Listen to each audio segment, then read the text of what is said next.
Dobrý den, diváci Britských listů. V dnešním rozhovoru se vrátíme k Jótamovi Bergerovi, učitelovi z Tel Avivu a jednomu z členů organizace Růžová fronta, která je za demonstracemi v Izraeli.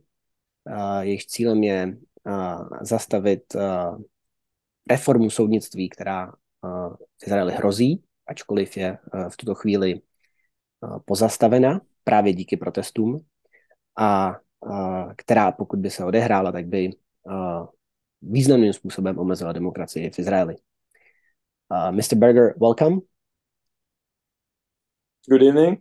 And without further ado, let me ask you, we've just recently celebrated Europe Day, and it again involved a controversy in Israel when Europe Day commemorations in Israel were cancelled. What happened?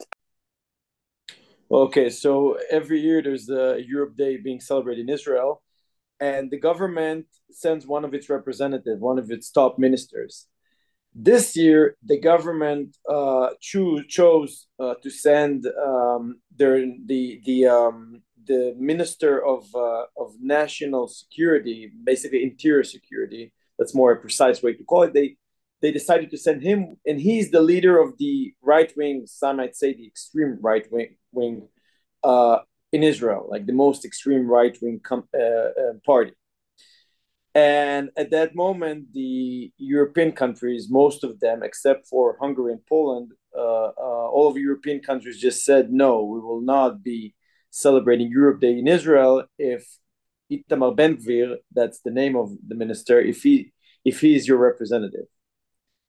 And that's why that event was canceled. And that was a conservative, that was I would even say some sort of a diplomatic crisis between Israel and the EU. And that reached the top headliners here. It is quite interesting that, like we discussed last time, we're again seeing this connection between the cabinet of Binjamina Netanjahua and the far right governments inside the EU, namely in Poland and Hungary. And since the last time we spoke, do you see any major developments in this regard? Do you see any deliberate attempts of Mr. Netanyahu to try and establish a relationship with these governments? We have seen, for instance, that Poland reinstated their ambassador after Netanyahu took power in Israel. Well, I think I know of a visit that was made by the Hungarian, one of their ministers, I think their foreign affairs minister, that came here and supported Israel. I don't know if there's too much connection. I think Netanyahu still wants to maintain its connections with the US, its good connection with the US, with most of Europe, with most of the EU. But right now he's in some sort of a deadlock, because on one hand there's a lot of pressure from inside, from his own government, to continue with the reform and to change the judicial system and to make it become ruled by the government, in fact. And on the other hand, there's a lot of pressure coming out of other countries, as we saw with the whole Europe Day controversy. So Netanyahu will enjoy the support of Poland and Hungary, and will try to maneuver around different European countries and try to maintain good connections and convince everybody that Israel is democratic and will remain democratic forever. However, Netanyahu, and correct me if I'm wrong, and his cabinet were forced to retract, or at least pause, the controversial judicial reforms after precisely what I would say was a pressure from abroad, and after we've seen major demonstrations, which we've discussed last time. So what is the situation right now? Is the threat of the judicial overhaul still imminent? Okay, so as you just said, the reform is on hold. It's not happening at the moment. None of the rules that were put forward by the government, none of them passed for now. The main reason for it was Israeli reserve soldiers, a big group, a significant group of Israeli reserve soldiers, mostly pilots, and we know how much the Air Force is important to the Israeli army. A lot of the operations in Gaza and different countries is made by the Air Force. So the pilots, reserve pilots and reserve soldiers said, if reform is progressing, we will not show up for training. So that was basically a civil rebellion made by reserve soldiers. And that put a huge pressure on the government that even made the Minister of Security to say reform must be stopped. Otherwise, there's going to be a major damage caused to our army. And at that day that he said it, the reform was actually put on hold, and both sides, the opposition and the coalition, they entered negotiations. Negotiations are now taking place at the president's house, and we will see what it leads to, these negotiations. At the moment, there is not so much progress in negotiations between both sides. It is fascinating that it's the secular establishment in Israel that managed to essentially put the judicial overall on hold, if my understanding is correct. As it comes at the moment that the security situation in Israel has intensified again. Am I correct? Yes, it is. It is. There's currently attacks from Gaza, and the Israeli army has started an operation in Gaza to fight the terrorists. So would you say perhaps that the intensification of the security situation between Israelis and Palestinians, can that help Netanyahu politically? Recently, we have seen polls in which Netanyahu wasn't doing that well, and in which opposition parties were actually ahead of Netanyahu. Which given the Israeli record of numerous snap elections, do you think this weighs in as a factor in the imminent steps towards the judicial reform? Oh yeah. Well, I think first of all, like you said, Netanyahu in the past month or two, his popularity decreased tremendously. A vast majority of the public, especially among his voters, currently, according to polls, they believe that his functioning as a prime minister is not good, is not doing his job good. And there were two main causes. The first cause is the reform. They saw that he's trying to pass the judicial reform, and as a result, there is major resistance in Israel, causing a chaos in the country, all these demonstrations, all the roads being blocked, all the boycott that are made. What I mentioned about the army, so that the voters didn't like this whole mess, this whole chaos caused by the reform.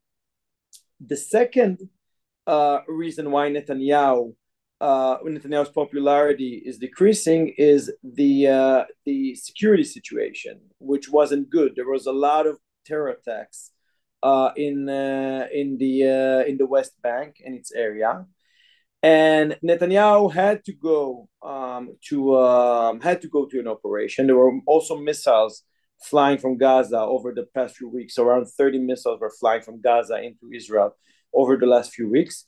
So Netanyahu and the army had to go to a military operation, and that might bring back some of his popularity. Yes, because Israel did achieve the killing three major terrorists of the Islamic Jihad. So that might bring some of his popularity back.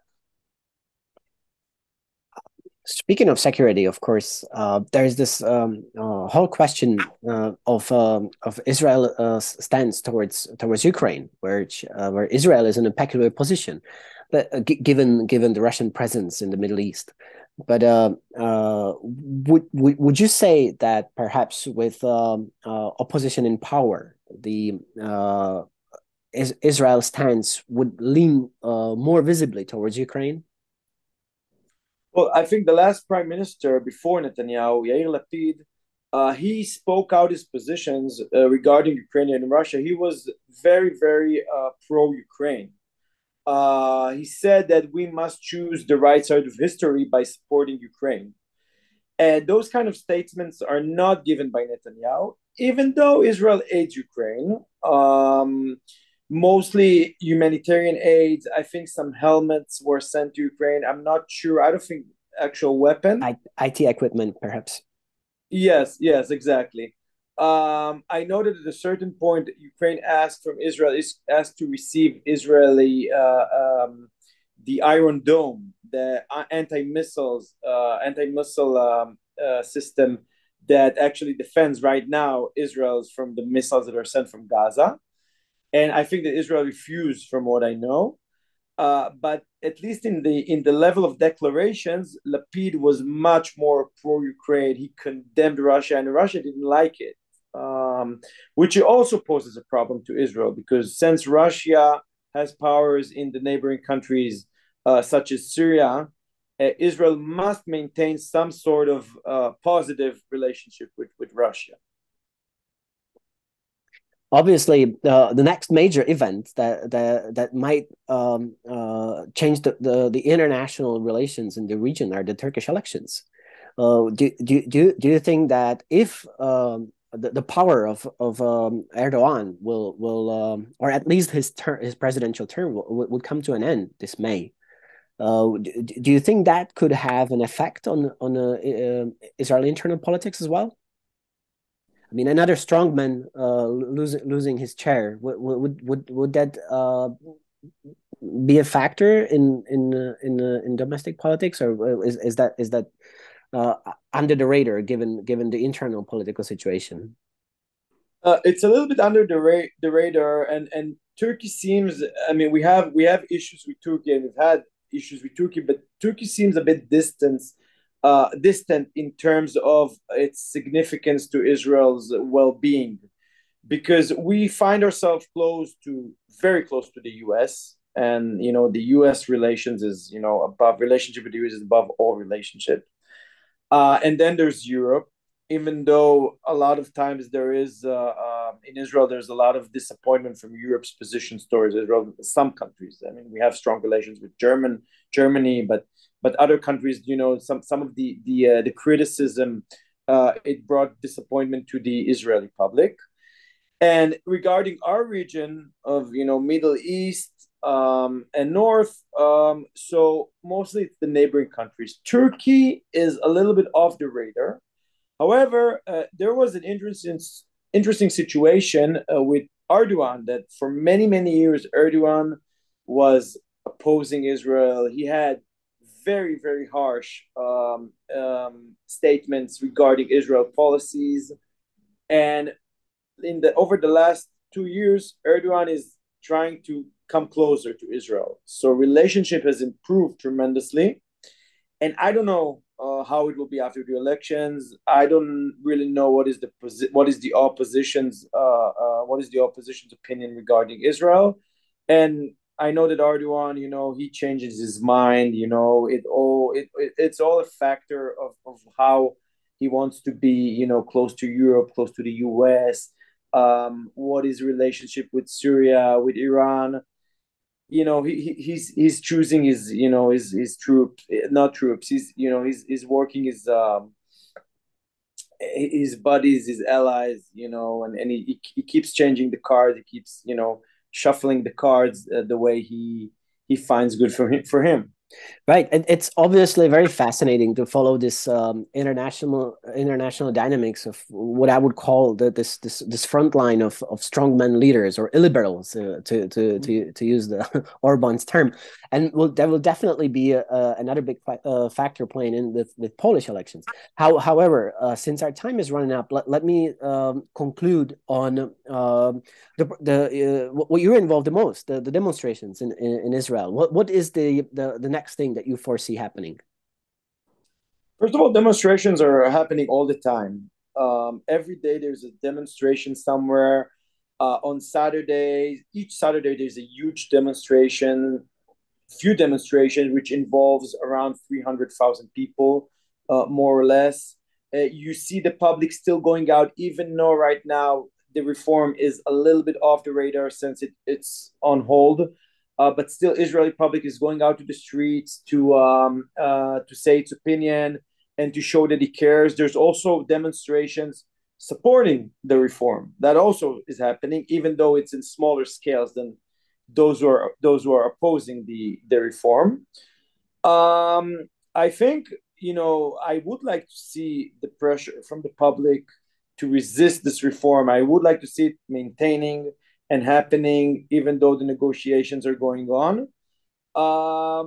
I think that they will need, in the next few weeks, there is a good chance that the negotiations will end, because if both sides remain stuck in their position, then there's no point in continuing, and people, the public, will start thinking that this negotiations is only a show, and then Netanyahu will have to decide.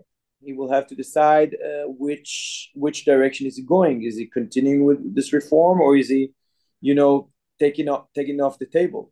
He's going to have a lot of pressure put from his partners to the coalition to go on and continue with this reform, even from the people who are in his party, because there's a lot of voices there saying that it was a mistake to stop the reform and the reform must happen. On the other hand, he's going to have a lot of pressure from the public, and he's not going to want to see a civil rebellion. He's not going to want to see soldiers saying we will not be a part of the army anymore, or high-tech companies, fleeing from Israel to other companies. That is also a threat. So he's going to be in some sort of a dilemma. Thank you very much, and I look forward to talking to you again. Same here.